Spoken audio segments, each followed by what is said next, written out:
రామాయణం మానవ జీవితాన్ని సంస్కరించగల మహాకావ్యం.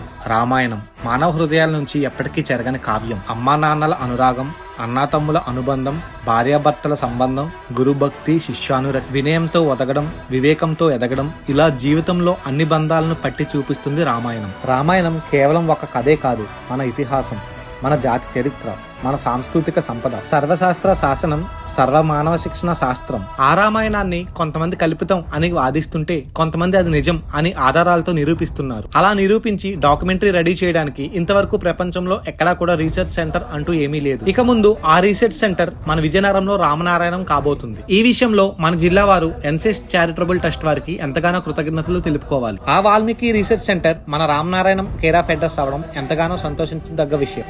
ఈ వాల్మీకి రీసెర్చ్ సెంటర్ ఈ మంత్ 27న మన భారతదేశ 13వ రాష్ట్రపతి అయిన ఎం వెంకయ్య నాయుడు గారి చేతి మీదుగా ఓపెనింగ్ అవుతుంది. 27th, 28th, 29th 3 days ఈ ఓపెనింగ్ ఈవెంట్స్ కండక్ట్ చేస్తున్నారు.